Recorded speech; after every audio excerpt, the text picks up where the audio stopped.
Huwag niyo ko ikulong! Hindi ako scammer! Itigil niyo na yan! Hindi si nanay ang scammer. Pero nasa bahay na to, ang totoong scammer. Hoy bata, huwag kang mangialam. Wala ka namang ebidensya. Pero nay, alam kong hindi ko yung scammer. Tara na, sumama ka na sa akin. Mga anak, aayusin ko to ha? Babalik din ako, okay? Kung sino man sa inyo yung totoong scammer, umamin na kayo! Nakulong si nanay, di ba? Ate, walang may gustong makulong si nanay. Tsaka bakit kami lang tatlo sinisisi mo?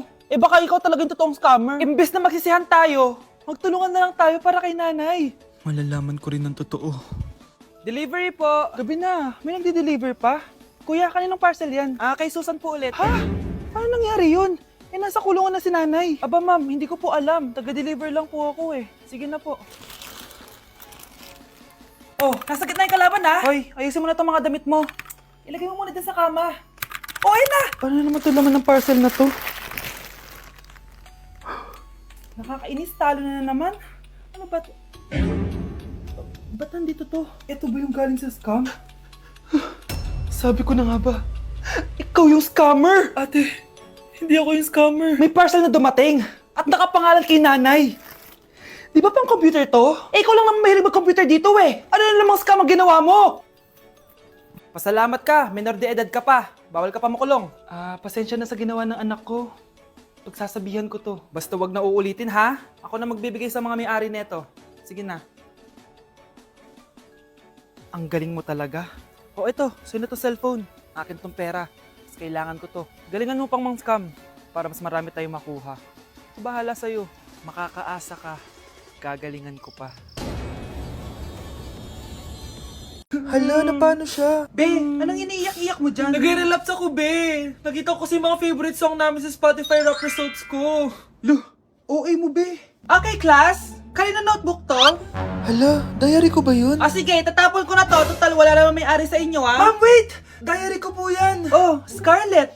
Pwede mo bang basahin sa buong klase kung anong laman ng diary mo? Babasahin? Ma'am, nakakahiya. Go, Bes! O, ganito, Scarlett. Pag binasa mo yan, may plus points ka sa akin. Sige na nga, para sa plus points. Dear Diary, niligawan ako ng crush ko. Para ako nasa movie at kami yung bida.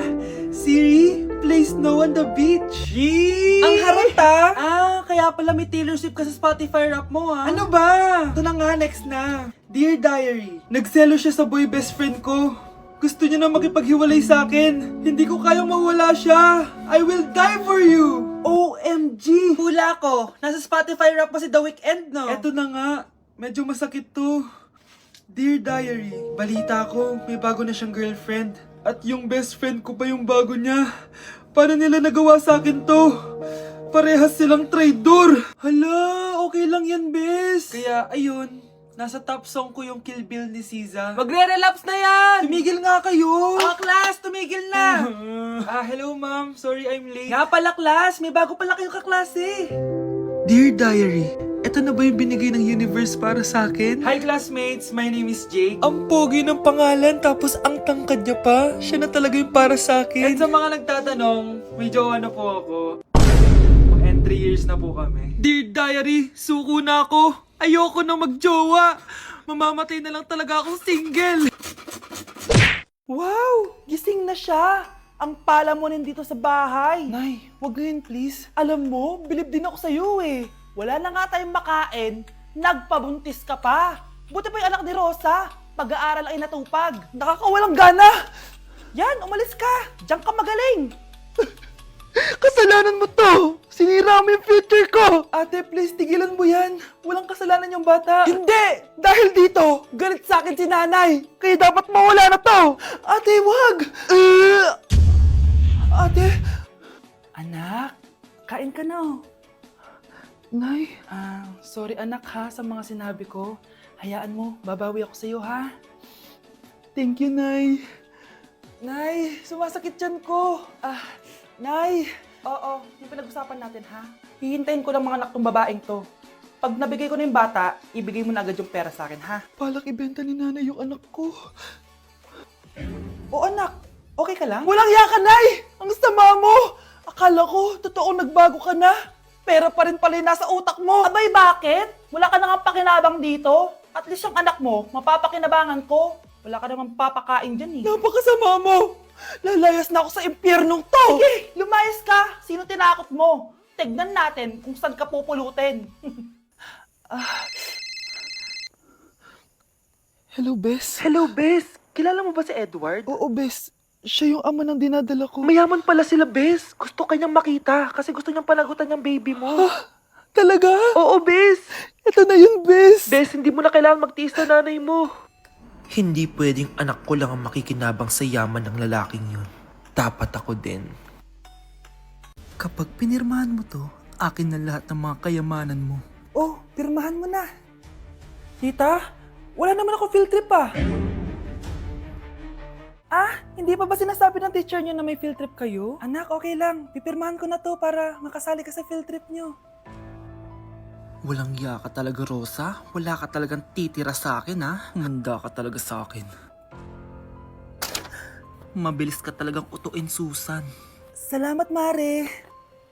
Ramon, napapirma ko na siya. Atin na ang bahay, pera at mga ari-arian niya. Magaling ka talaga, Rosa. Kaso kailangan na natin kumilos na mabilis. Kasi sabi ng doktor, nagre-recover na yung mata niya. Ano? Kaya bukas na bukas din, papalayasin na natin sila. Total, nakuha na natin ang gusto natin. Nay, bakit mo pinirmahan yun, ha? Maliban natin kung ano nilalaman ng papel na yun. Huwag kang mag-alala, anak. Malapit nang matapos ang maliligayang araw ng tatay mo at ng kabit niya. Tita, bakit may dala kang maleta? Aba, syempre. Lilipat na ako dito sa bago kong bahay. Ano? Tay, ano ibig sabihin nito, ha? Nakalagay dito sa papel na pinirmahan ng nanay mo na amin na tong bahay, mga sasakyan niya at ang mga pera niya. Napakahayop nyo! Bakit ang ingay? Ano nangyayari? Nay, kinuha na nila lahat sa atin! Ayan, magsama kayo mag-ina. Ngayong nasa amin na ang lahat, pwede na kayong lumayas. Ramon, magse-celebrate tayo, ha? Ang galing nyo din, no? Ha? Nakakakita ka? Bago kayo mag-celebrate, i-check nyo muna kung pirma ko ba talaga yung nakalagay dyan. Hindi pwede to! Tay! Attorney! Kita mo naman kung ano ginawa na tong dalawang to, di ba? At nandito na rin ang ebidensya na magpapatunay na naghaharutan sila sa loob ng bahay ko. Anong gagawin niyo sa amin, ha? Mahal, huwag mo naman gawin sa amin to, please, oh.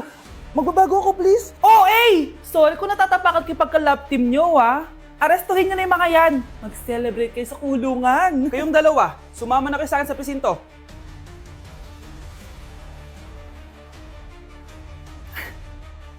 Nakikiramay po ako sa pagkawala ng asawa niyo. Masakit para sa amin ang pagkawala niya. Kailan pala namin makukuha yung mga ipapamana niya sa amin? Ipaprocess pa po namin yun, ma'am. I-update na lang po namin kayo. Sige po, attorney. Sakit ng pagkawala niya. Nay, tignan mo, oh. May medal ako. Oh, ano namang paki ko dyan? Di ka ba proud sa akin? Hindi. At wala akong paki sa'yo. Iniwan ka na ng tatay mo, di ba? Kaya pwede ka na umalis dito. Bakit ka ba ganyan sa akin, Nay? Huwag mo nga akong matawag-tawag na nanay dyan. Kadiri. Hindi kita anak. Ang nanay mo, wala na. Malandi kasi. Nay, gutom na ako. Ay, gutom na baby ko. Wait lang, mag-order ako ng steak for you, ha? Yay! Steak, my favorite! Ampun lang pala ako. Nasaan na yung totoo ko, nanay?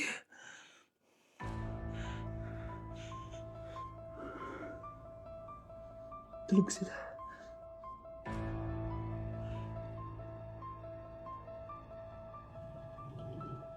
Nasaan na yun?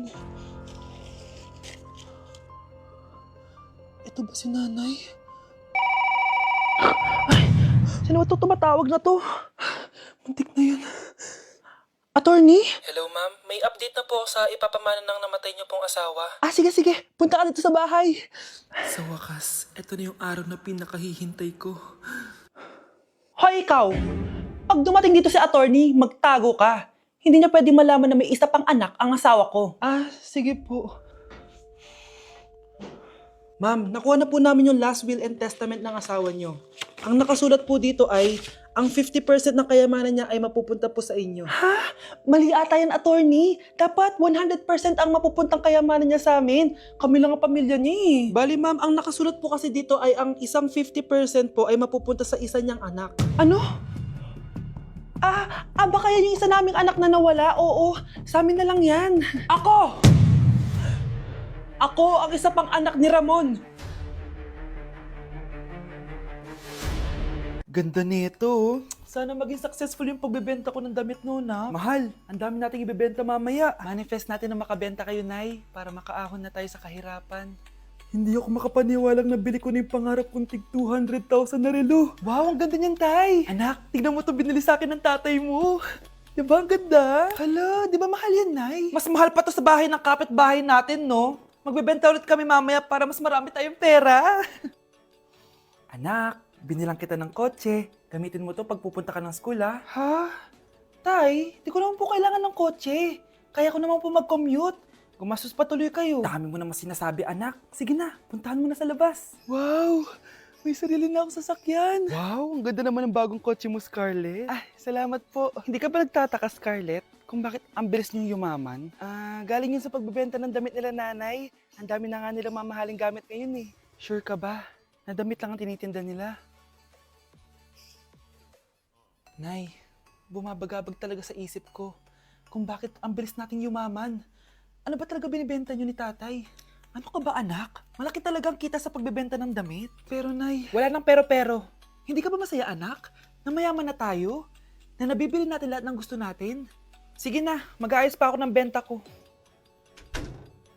Mahal, nakauwi ka na ba?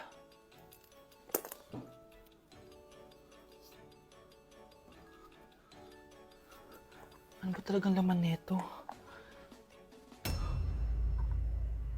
Nagbebenta sila ng laman loob ng tao. Wow, sobrang ganda, mahal. Buti naman nagustuhan mo, mahal. Nga pala, kinuha ko na yung laman loob ng kapitbahay natin. Si Rosa? Malaking pera na naman to. Mahal, hindi dapat malaman ni Scarlett to, ha? Ano yun? Nasaan yung ledger? Nandito lang yung kanina. Ba't mo winala yung ledger, mahal? Nandun lahat ng mga sikreto natin. Sinong tao dyan?